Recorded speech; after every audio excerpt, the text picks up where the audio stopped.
I grip the armrests of the leather chair in Mr. Calloway's law office, my knuckles white against the deep burgundy. The mahogany conference table stretches between us like a moat. Across from me, Monica adjusts her pearl necklace, Dad's last birthday gift, to her while Grant leans forward, elbows on the table, a vulture ready to claim his prize. The air conditioning hums too loudly in the silence. Outside, April sunshine streams through floor-to-ceiling windows, mocking the chill that settled in my chest since Dad's funeral 3 days ago. Mr. Calloway clears his throat, shuffling papers with hands that suddenly seem uncertain. His eyes meet mine, then dart away. "Shall we begin?" he asks, not waiting for an answer. The last will and testament of Robert James Rhodes, dated the 15th of January of this year. 6 months ago. 6 months since I last saw the will that named me as successor to Rhodes Corp., the company Dad built from nothing into an empire. The company he promised would be my inheritance, since I was old enough to understand what legacy meant. I catch Mr. Calloway's slight grimace as he turns the page. Something's wrong. To my wife, Monica Rhodes, I leave all shares and controlling interest in Rhodes Corporation, including my position as Chief Executive Officer and Chairman of the Board. The words hit like physical blows. Monica's lips curve upward, that practiced smile that never reaches her eyes. My stomach twists. Additionally, to Monica, I leave our primary residence at 1842 Lakeside Drive, the vacation properties in Aspen and Maui, and all assets contained therein. Each word pulls the floor from beneath me. This isn't right. This isn't Dad. To my stepson, Grant Winters, I leave the following real estate holdings: the commercial properties at 5th and Main, the apartment complex on Westwood Boulevard, my collection of classic automobiles, and the sum of $5 million. Grant's fingers drum against the table, a rapid tattoo of triumph he can barely contain. His eyes glitter with unconcealed greed. Mr. Calloway pauses, taking a sip of water. I recognize the stalling tactic. How many depositions have I sat through as a corporate attorney? He's dreading what comes next. And to my daughter, Elizabeth Catherine Rhodes? The pause stretches, painful and deliberate. Monica's smile widens. I leave this key, held in trust by my attorney, along with this message. If something ever happens to me, hold on to this. You'll know what to do. Mr. Calloway slides a small envelope across the table. Inside rests a single keyhold, rusted at the edges, utterly unremarkable. That's it? The words escape before I can stop them. That's all? Mr. Calloway won't meet my eyes. That's all that was specified in the will, Miss Rhodes. My hands tremble as I pick up the key. It's cool against my palm, surprisingly heavy for something so small. So worthless. This is ridiculous, I say, memories flooding back. We had lunch at Bellini's 6 weeks before then. He told me he was updating his succession plan at Rhodes Corp to ensure a smooth transition when I took over. Monica's laugh flutters across the table. Oh, Eliza. Robert changed his mind. He finally recognized who truly supported him all these years. She reaches for Grant's hand. Who was truly loyal? 2 weeks after that lunch, Dad had called me, voice tight with worry. Lizzie, I need to show you something. Not over the phone. Some things need to be kept safe. We'd planned to meet that weekend. The accident happened on Thursday.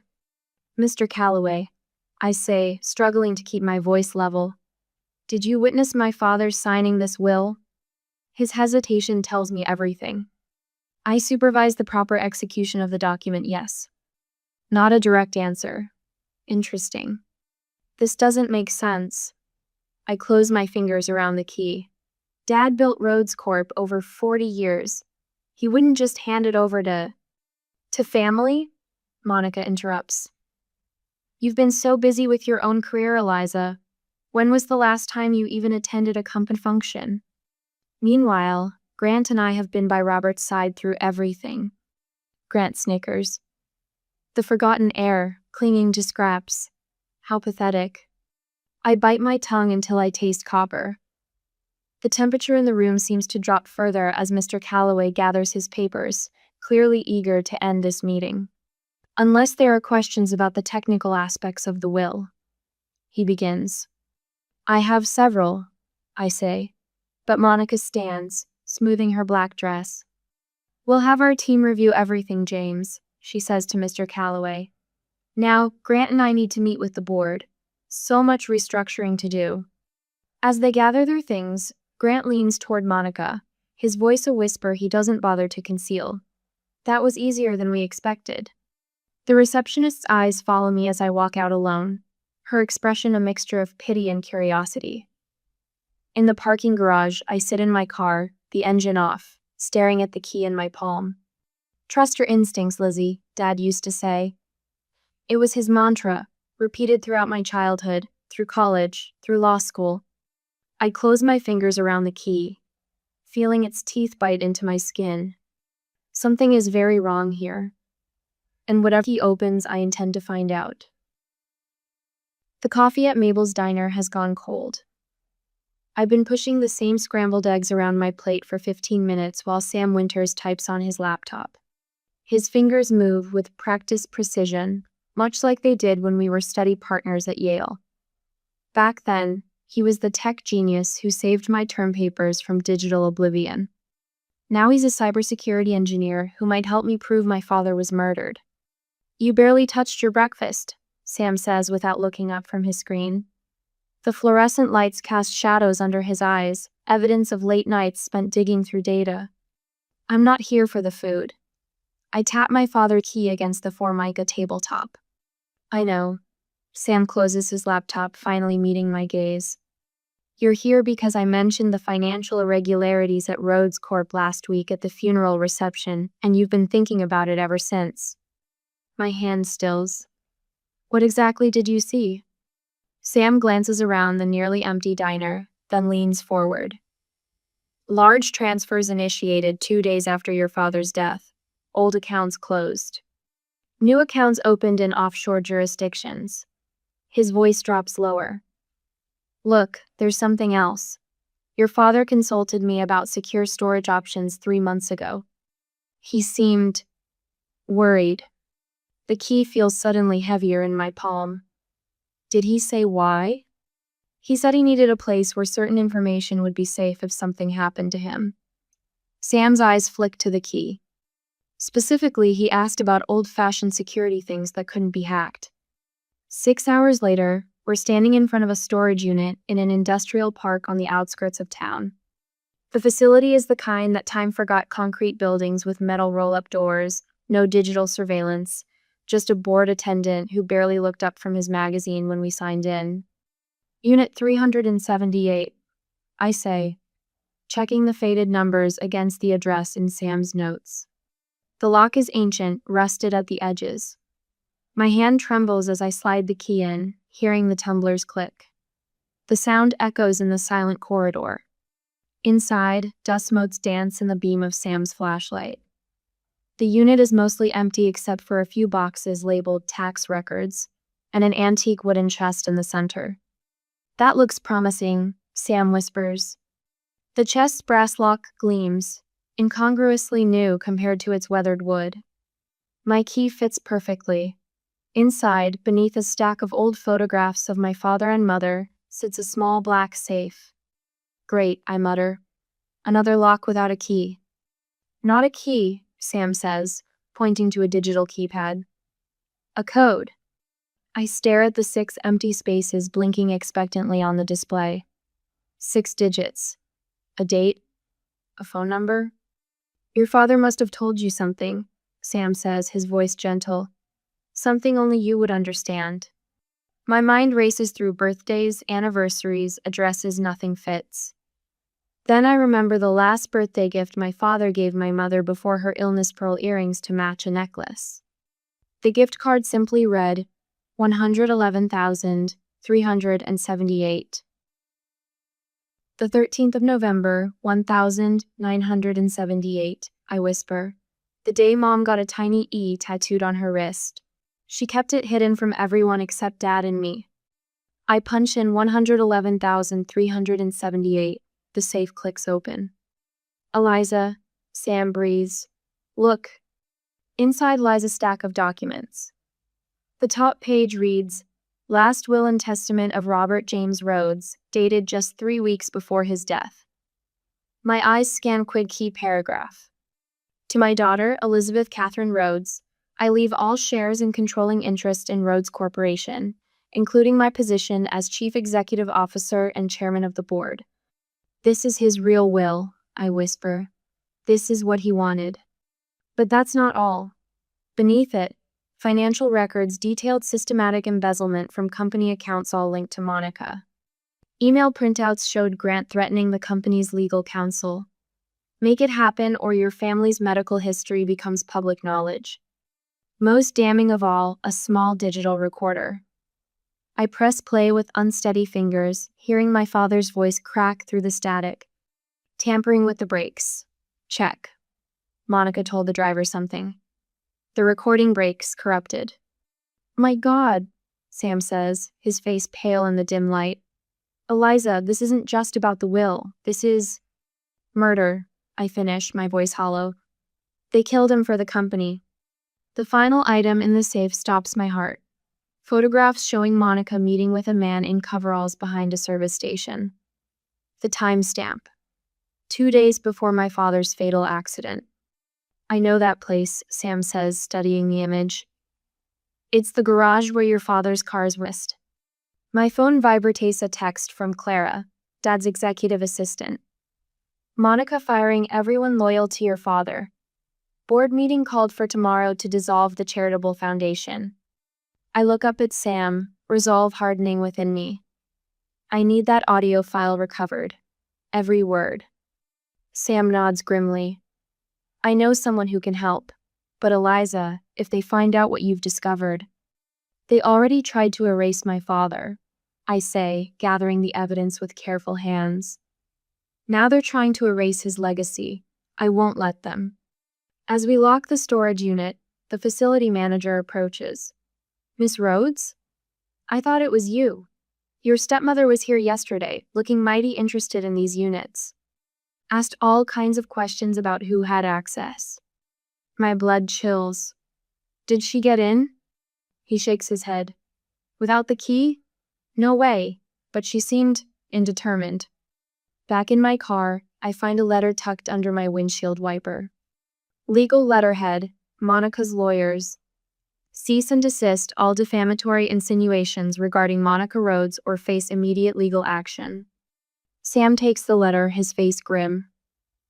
They're scared. They should be, I say, clutching the evidence against my chest. The truth about my father's death burns in my hands, each document a match waiting to ignite justice. When your family betrayers hold all the power, money, and influence, how do you fight back? I've found the first pieces of a puzzle, but will uncovering the truth put me in the same danger that claimed my father's life? My phone chirps with yet another news alert.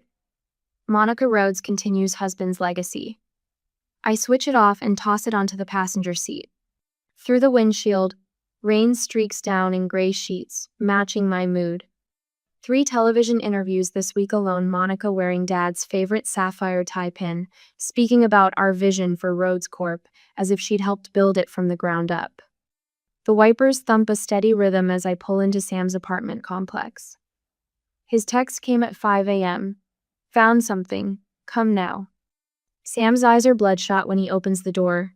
His apartment a fortress of empty coffee cups and humming computer equipment. You look terrible, I tell him. Says the woman being sued for emotional distress by her own stepbrother. He gestures to a chair beside his desk. Grant filed yesterday. His lawyers want your financials by Friday. Let them look. I hang my wet coat on the back of the chair. I've got nothing to hide. Sam taps at his keyboard. Well, they've got plenty. I recovered these emails between Monica and West Valley Auto Service. The screen fills with messages, dates highlighted in yellow. She specifically requested maintenance on your father's car 3 days before the accident. My stomach tightens. Dad's vehicle was on a regular schedule. Monthly checks. This wasn't scheduled. Sam points to another email. She insisted on that specific day, even offered to pay extra to bump another client. The rain drums harder against the windows as I read through the exchanges. Find anything else? Someone searched your apartment yesterday. My head snaps up. What? I installed those security sensors like we discussed.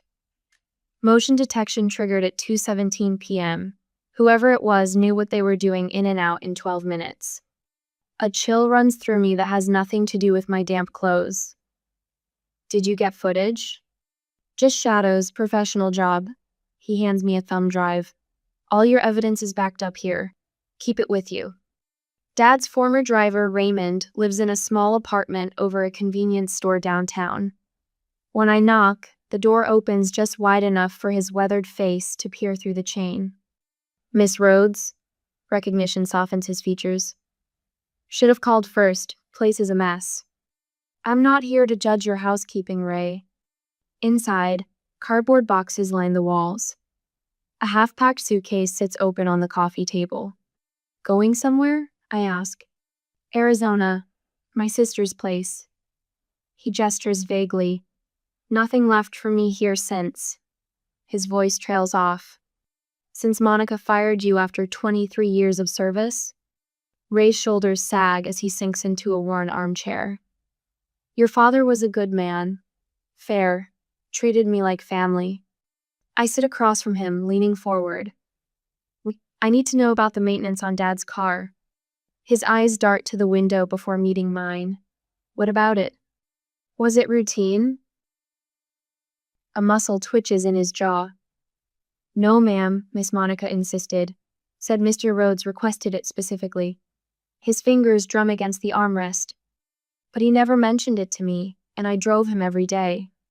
Did anything seem off about the car before the accident? Ray rubs his hand across his mouth.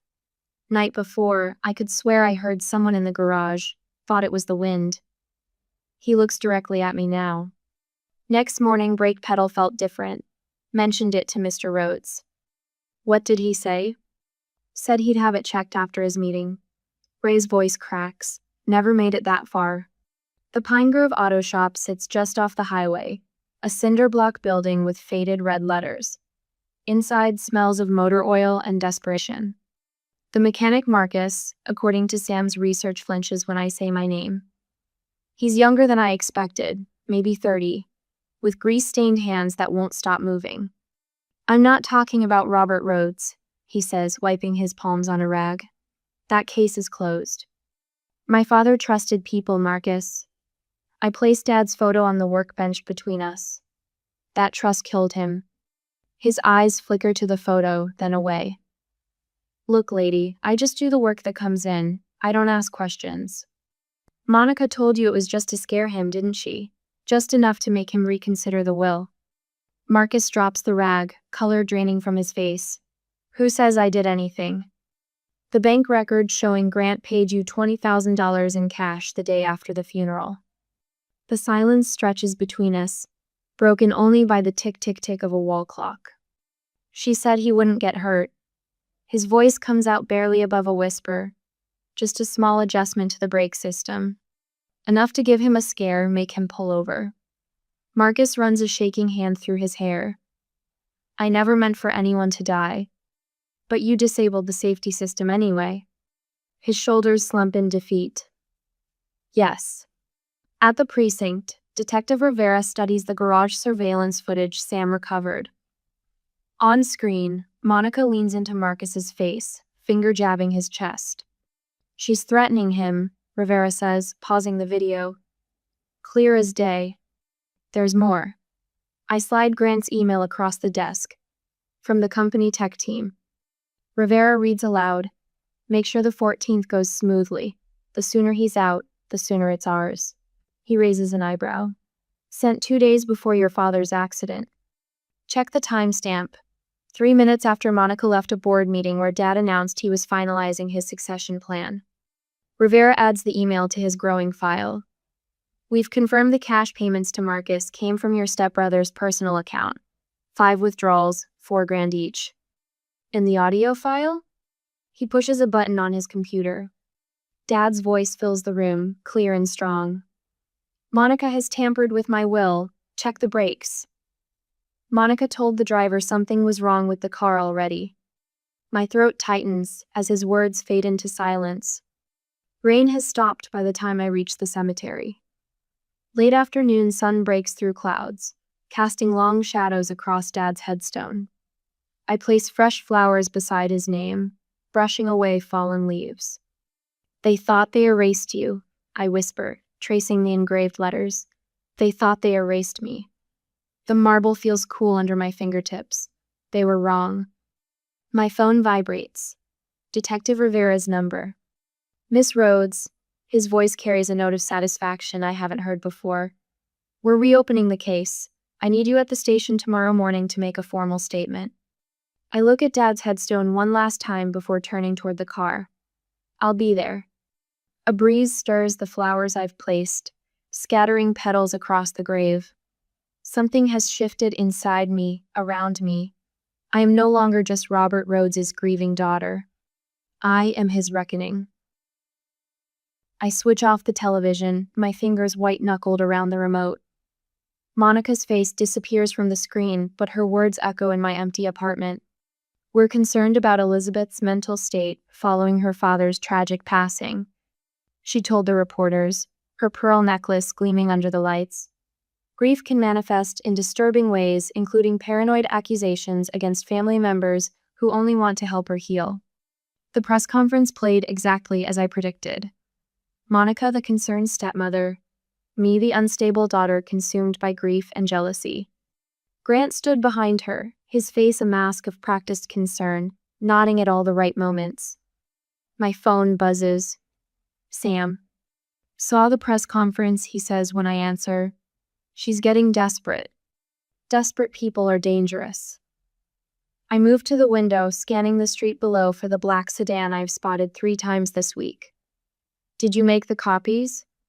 Distributed to 5 separate people, just like we discussed, even if they find one set. They won't find them all, I finish. The weight in my chest eases slightly. The doorbell rings. My pulse spikes. I'll call you back, I whisper, ending the call. Through the peephole, a courier shifts impatiently, envelope in hand. When I open the door, he barely makes eye contact before thrusting the delivery at me. Inside the envelope, a temporary restraining order. Monica's attorney has convinced a judge that my erratic behavior and unfounded accusations constitute harassment. I'm barred from coming within 200 feet of Rhodes Corp. Property, my father's life's work, now forbidden territory. My phone rings again. Detective Ramirez. Miss Rhodes, he says, his voice low and steady. Got something. The mechanics working with us found inconsistencies in the original crash report. The brake line wasn't just damaged, it was precisely cut to fail gradually rather than immediately. My throat tightens. You're saying it wouldn't have failed right away. It was designed to get your father far enough from the service center that nobody would make the connection. I sink into the nearest chair. Do you have enough to bring Monica in? Getting there. His voice drops further. Someone offered me money yesterday. A lot of money. Monica? Through an intermediary. I recorded it. The doorbell rings again. This time, my neighbor Carol stands there, concern etched across her face. There's some men in suits downstairs asking about you, she says, glancing over her shoulder. They don't look like the friendly type. I thank her, lock the door, and slide the chain across. My hands shake less than they would have a week ago. The burner phone, Sam insisted I carry rings from my desk drawer. Eliza, it's Mark. My father's assistant, speaking barely above a whisper. You need to know 4 board members reached out to me separately today. They're questioning Monica's leadership. The Richardson merger she pushed through, it's falling apart. The financials don't add up. Hope flutters in my chest like a captive bird. Are they willing to go on record? Not yet, but they're asking questions they weren't asking before. After we hang up, I retrieve my laptop from beneath the loose floorboard in my bedroom closet. Sam's encryption software hums to life. A new email from James Calloway, my father's attorney, marked urgent. Miss Rhodes, it begins. I can no longer maintain my silence regarding the will. The signature. I had doubts at the time, but Monica insisted your father had been drinking. Now, comparing it to earlier documents, I'm certain it was forged. I should have spoken up sooner. I'm prepared to testify. The wall around me weakens. One more brick falls. My secure messaging app pings. Sam again. His words sending electricity through my veins. Found deleted security footage. Rhodes' home office. Night before accident. Monica was there. 2 a.m. at your father's desk. I press my fist against my mouth to hold back a sob. Then my regular phone rings. Detective Ramirez again. Miss Rhodes, he says. We have enough. Be at the station tomorrow morning at 9. We're bringing them both in. I stand at my window, watching darkness settle over the city. The same darkness that swallowed my father. The darkness Monica and Grant thought would swallow me. Tomorrow, I whisper to my reflection. Everything changes. The rusty Kimi's seemingly worthless inheritance catches the last light of day from its place beside my laptop. Not worthless after all. The key that unlocked everything. In my pocket, the small voice recorder holds every threat, every lie, every moment of their undoing. Monica built her house of cards on quicksand. Tomorrow, the ground shifts. My phone rings at 6:17 a.m. Monica's name flashes on the screen. I let it ring twice more, steeling myself before answering. Eliza, please. Her voice quavers, a tremolo I've never heard before. Emily, we can work this out privately. I watched dawn break through my kitchen window, the same sunrise Dad would have seen from his office on mornings when he arrived early. Family doesn't murder family, Monica. Think about what your father would want, she whispers. All this public spectacle, dragging his name through. I hang up. 4 more calls come before I leave for the courthouse. Grant's lawyer offering $7 million to put this misunderstanding behind us. Monica's attorney suggesting that pursuing charges will only damage your father's legacy. Then Richard. Harmon, Dad's golf partner for 20 years, with Monica's plea to reconsider. I slip my father's class ring onto my thumb too large, but its weight grounds me and drive downtown. The prosecutor meets me outside courtroom C, her burgundy suit sharp against the worn marble walls. They'll try to paint you as vengeful, she warns, passing me a bottle of water. Remember, short answers, let the evidence speak. I nod, watching Monica and Grant enter through the opposite door. Monica wears navy blue somber, respectful, the grieving widow still. Grant's tie matches her outfit perfectly. Always coordinated, these two. Always performing. My hands don't shake anymore when I see them. Progress. The judge enters, a woman in her 60s with silver-streaked dark hair and reading glasses that magnify her alert eyes. Court is called to session, and suddenly it's my turn to speak. I approach the stand, place my hand on the Bible, and make my promise to tell the truth. The wooden chair creaks as I sit. From here, I can see the whole tableau: Monica and Grant at the defense table, Sam and Detective Reeves in the gallery, the jury of strangers who will decide if justice exists. Miss Rhodes, the prosecutor begins, please tell the court about your father. I meet Monica's eyes for just a moment. She looks confident still. My father built Rhodes Corporation from his garage. He employed over 2,000 people by the time he died. He donated 30% of his annual income to education foundations. I take a breath. He was killed because my stepmother and stepbrother wanted control of his company. The defense attorney leaps up. Objection. Sustained, the judge says. The witness will stick to facts, not conclusions. I nod. My father called me 6 days before his death. He believed someone had accessed his personal files. 3 days before he died, he left a key in his attorney's keeping specifically for me. I describe finding the storage unit, the real will, the evidence. My voice stays level. The jury leans forward as a unit when I mention the mechanic's testimony. And what did your investigation reveal about your father's vehicle? The prosecutor asks. The brake lines were manually compromised. My stomach turns at the memory of the forensics photos. The failure was deliberate, not an accident. The prosecutor nods, pulling out a thin folder. Your Honor, I'd like to enter into evidence Exhibit 29, the forensic analysis of Robert Rhodes' vehicle. She walks the report to the judge, then plays the audio recording we recovered from the garage's security system. Monica's voice fills the courtroom. Make it look natural. A failure, not sabotage. I need this problem gone. Monica's face drains of color. Grant stares at his hands.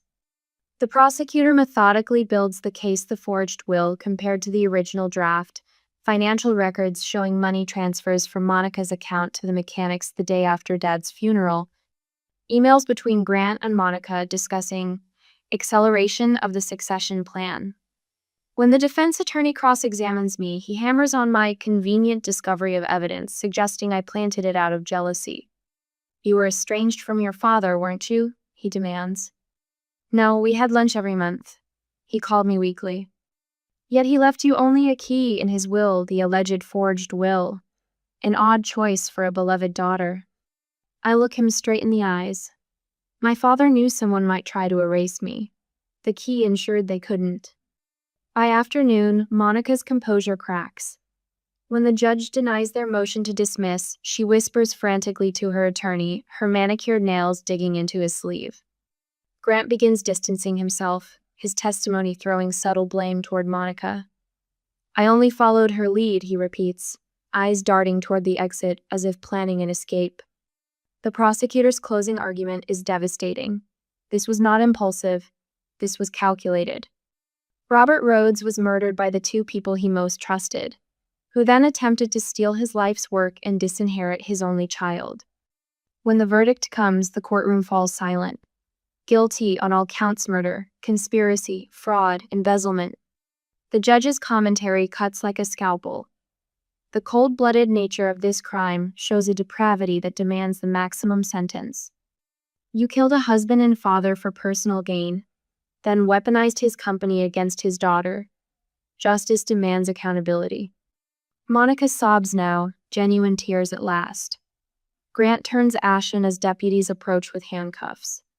I stand when it's done, smoothing my skirt. Outside the courtroom, reporters cluster like gulls, shouting questions. The board chairman of Rhodes Corp approaches through the chaos, extending his hand. The board has called an emergency meeting, he says. We vote tomorrow to reinstate you as CEO. I nod, watching as Monica is led down the corridor toward processing. Our eyes meet for just a second. I see the moment she realizes her mistake. She thought my father's death would be her freedom. She never understood I am my father's daughter in every way that matters. She pauses, deputies at her elbows. I step closer. He trusted you, I say quietly, and so did I. Her chin trembles once before the mask returns. The deputies guide her forward. From her personal belongings cart, I spot my father's company badge. The clerk nods permission as I pick it up, cool and heavy in my palm. I slip it into my pocket, right next to the key that started everything. I stand at the floor-to-ceiling windows of what was once my father's office, now mine. The afternoon sun casts long shadows across the Rhodes Corp headquarters, a skyline my father built from nothing. The leather chair behind the desk still holds a phantom impression of him. Miss Rhodes? My father's no, my executive assistant knocks softly. The board members are assembled. Thank you, Diane. I straighten my blazer, fingers automatically finding the pearl earrings that were my mother's. The boardroom falls silent as I enter. These men and women who once looked through me now rise in respect. The gavel feels right in my hand as I call the meeting to order. Today we implement the Rhodes Transparency Initiative, I announce, sliding folders across the polished mahogany. Every charitable donation, every financial decision, every corporate partnership will have complete oversight. What happened under Monica's brief tenure will never happen again. Heads nod. Some look uncomfortable good. Comfort breeds complacency, and complacency killed my father. Additionally, I continue, Rhodes Corp will establish the Catherine Rhodes Foundation for Women in Business with an initial endowment of $10 million. I don't mention that this was in Dad's real will, the one Monica tried to destroy. Some truths belong just to me. The storage unit smells of dust and old paper. Sam helps me box the last of Dad's hidden files, his hands careful with each folder. Over these months, his technical expertise evolved into something I never expected. Friendship. Maybe more, though neither of us rushed to define it. Last box, he says, closing the cardboard flaps. Wait. Something catches my eye behind an empty shelf of photo album I missed before. The leather cover cracks as I open it. There's Dad, young and grinning, holding infant me on his shoulders. Mom beside him, laughing at something off camera. My throat tightens. Trust your instincts, Lizzie, I whisper, echoing his words. Those instincts guide me now in boardrooms, in decisions about the company's future. I've kept his vision but implemented my own. Yesterday, I shut down an acquisition that would have been profitable but ethically questionable. The old board would have pushed it through. The new Wanami board voted unanimously to table it. Ready? Sam asks, gentle with my silence. I nod, tucking the album under my arm. Ready. The ceremony is small but meaningful. Detective Rivera accepts his long overdue promotion with quiet dignity. Without his determination to reopen the case when everyone warned him against crossing Monica, justice might never have come. Rhodes Corp is pleased to announce Sam Wilson as our new Director of Information Security. I say into the microphone, catching his surprised smile. We discussed the position, but he didn't know I'd announce it today. Diane receives a standing ovation when I welcome her back to her position as executive assistant to the CEO. The tears in her eyes match my own. My father valued loyalty above all else, I tell the small gathering. Each of you exemplified that when it mattered most.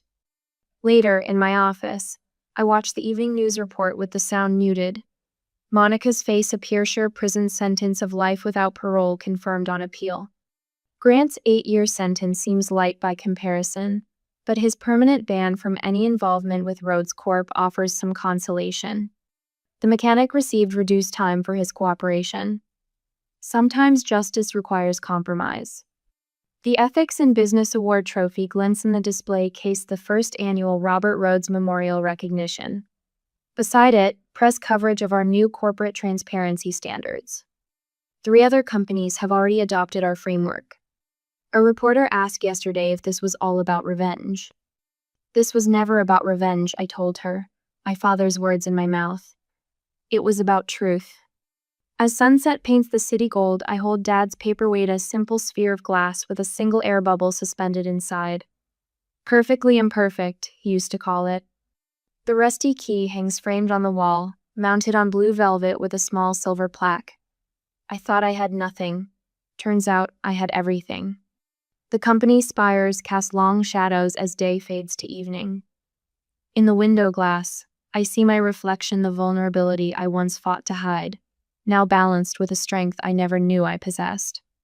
We did it, Dad, I whisper, watching the last light catch the key. We did it.